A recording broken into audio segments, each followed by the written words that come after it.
All right, so I got out the multimeter here, and I've set the setting here to continuity. And what I want to do is test against the wiring harness to see if it's actually getting continuity. I need to test against myself first to make sure that things like this pigtail for the mirror here actually work, right? So I'm going to set this down here, and if I do this right, it should beep. So again, here's a standard test, right? So you should get a beep just like that. So I'm going to stick this in here, and I should get a beep if this is in continuity. Let me find a spot here. Let me find the power and ground. Let's see. All right, so yep, this is getting continuity. All right, so now we got our baseline. So we know it works. We know this is in continuity. Let's go over to the pigtail. Stay focused. So I took the liberty of disassembling the pigtail a little bit, and I found this wire here that doesn't have any sort of connection on this side. It actually doesn't even reach. I believe this is some sort of just, I want to say maybe a ground cable or something like that. I'm not too sure, but if again, so we know that these two the leads are getting continuity. So I'm gonna drop that off to the side. And then I think you just stick the leads into the socket that, the sensor would actually fit in. And we should get some type of reading. Let me get it in there. Hopefully we get some continuity or some buzzing. If not, then we have our answer. Nothing. Just for all of you that are a little savvy with diagnosing, that like diagnosing. So I have actually pulled this whole fuse box. I've gone to this fuse box now 3 times. I've checked every fuse that deals with starting the engine, that doesn't deal with starting the engine. I checked the relays, everything in the fuse department, inside the engine bay and in the car, all check out. They're all sound, no problems. That was, easily, this is one of the first things I'd check if there was a problem going on with no start. The other thing that I found a little interesting is this brand new positive terminal cable has a little bit of fraying here, but I don't know if that's enough to cause the car not to start. Like that's a little suspect on that front. I checked again all the leads that connect to the transmission mount that allows the stuff to kind of run. I checked all of that and found nothing out of the ordinary. Checked all the way to the back of the PCM, found nothing out of the ordinary. So, you know what I'm going to do? I'm going to stick my... Alright, so now that we got that... Oh, sorry if I hit the camera. Now that we got that, we're going to test continuity on something that should have continuity. Let's turn it to that. You can see. And let's test it. If it beeps and has continuity, we know that this thing works, and we know that something is wrong with the wire harness. So I'm going to reach down in here.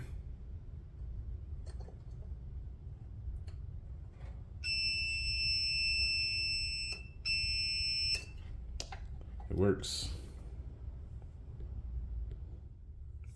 Back off. Let's try this one.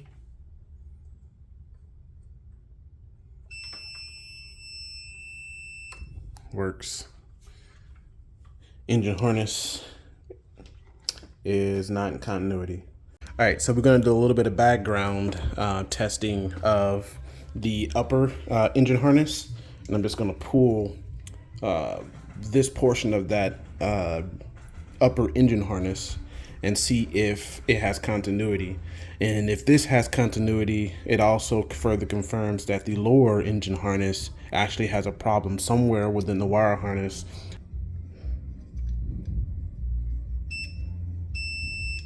What do you know? This is working. This one works. So it looks like it's not a problem with the upper harness. It looks like the problem is definitely for the transmission harness.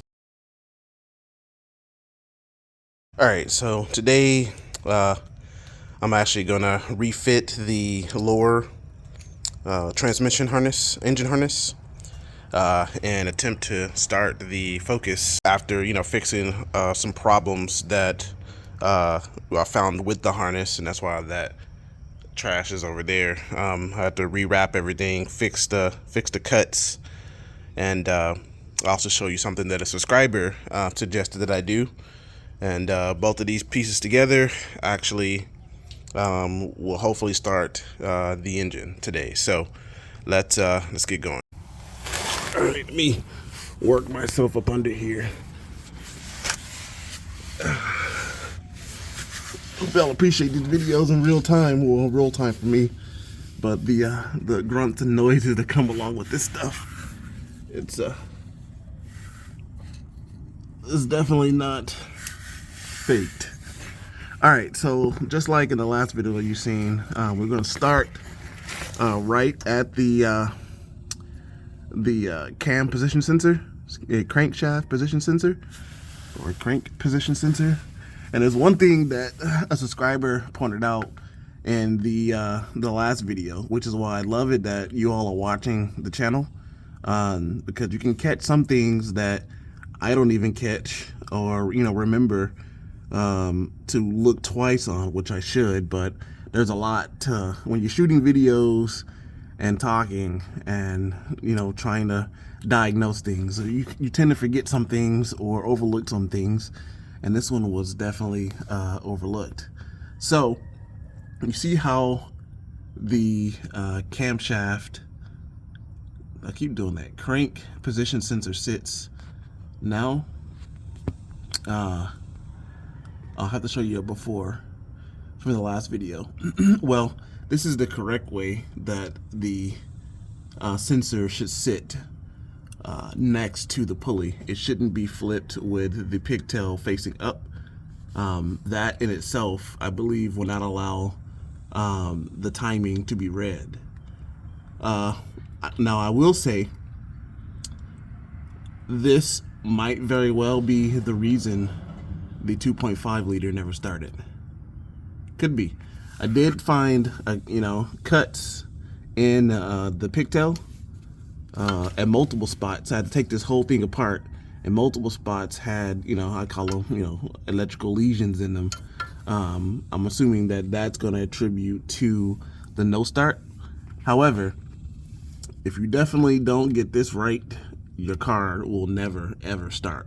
Thank you to the subscriber for pointing that out from the last video, that the crank position sensor was actually installed wrong. So anyway, let's get started with putting this on. So we'll get back here and just clip it in.